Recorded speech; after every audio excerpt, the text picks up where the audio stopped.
A mother has been handed a record compensation payout after she gave birth to a son she would have aborted if she had been told he would be born badly disabled. Omodele Meadows, 40, was handed £9 million for the wrongful birth of Adejuwon, now 6, in September 2011. When he was born, it was discovered that he suffered from an aggressive form of haemophilia and autism. Tributes pour in as all 5 victims of tragic Leeds car crash are named. 4 years before she got pregnant, she had a test for the haemophilia gene after it was discovered that another relative had it. She was mistakenly given the all-clear by a doctor. Only after Adejuwon's birth did she undergo detailed genetic testing that confirmed her as a carrier of the gene. Ms. Meadows went on to sue GP, Dr. Hafsha Khan, whose lawyers admitted that, but for her negligence, Adejuwon would not have been born. The doctor had not herself ordered the blood test, only giving Ms. Meadows the results, and a judge said it cannot have been easy for her to admit liability. But the fact remained that, had she been referred for genetic testing in 2006, Ms. Meadows would have been identified as a carrier before she became pregnant. She would have undergone fetal testing for haemophilia and would have opted for an abortion early on in her pregnancy. Students forced to cancel miners' strike-themed party at university. Lawyers for the GP agreed to pay Ms. Meadows £1.4 million in compensation for the additional costs of bringing up Adejuwon relating to his haemophilia. But they refused to pay out a much larger sum to include the extra care costs relating to Adejuwon's autism. Now, High Court Judge, Mrs. Justice Yip, has upheld the mother's claim in, awarding her £9 million, a record payout in a wrongful birth claim. The judge said that, as a result of the wrong test being carried out, Ms. Meadows was led to believe that any child she had would not have haemophilia. Had it not been for the error, Adejuwon would not have been born, because his mother would have discovered during her pregnancy that he was afflicted by haemophilia and so would have undergone a termination.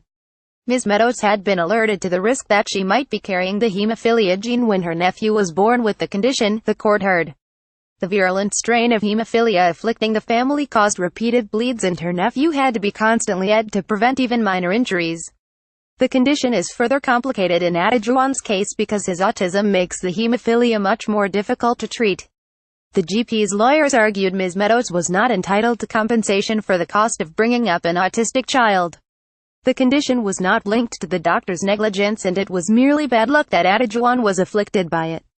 But Mrs. Justice Yip said Adejuwon would not have been born but for the defendant's negligence. Ms. Meadows therefore would not have had a child with the combined problems of haemophilia and autism. Had she known she was a carrier, she would have undergone fetal testing and would then have terminated this particular pregnancy, the judge went on. The effect of the doctor's negligence was to remove the mother's opportunity to terminate a pregnancy that she would not have wanted to continue. The birth of her son resulted from a pregnancy which was afflicted by haemophilia. His autism was bad luck. But the judge concluded, I reject the submission that the losses flowing from his autism fell outside the defendant's assumption of responsibility. It follows that I consider that the costs related to Adejuwon's autism may properly be recovered. Damages will be assessed in the sum of £9 million. The judge added that Ms. Meadows loves Adejuwon dearly and had only brought the claim to provide a better life for her son. I recognize that this case involves highly emotive matters, she said. It cannot be easy for any mother to contend bluntly that her child should not have been born.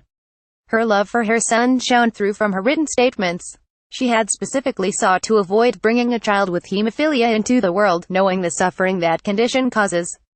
The fact that she says clearly that she would have terminated her pregnancy had she known the baby would have haemophilia is not the same at all as saying that Adejuwon is now an unwanted child. On the contrary, it appears that he is much loved and cared for. The burden of caring for him, though, is much greater than the burden of caring for a normal healthy child and extends far beyond purely financial cost. Although this is a claim for her loss, I do not doubt that the mother's primary motive in bringing this claim is to provide a better life for her son.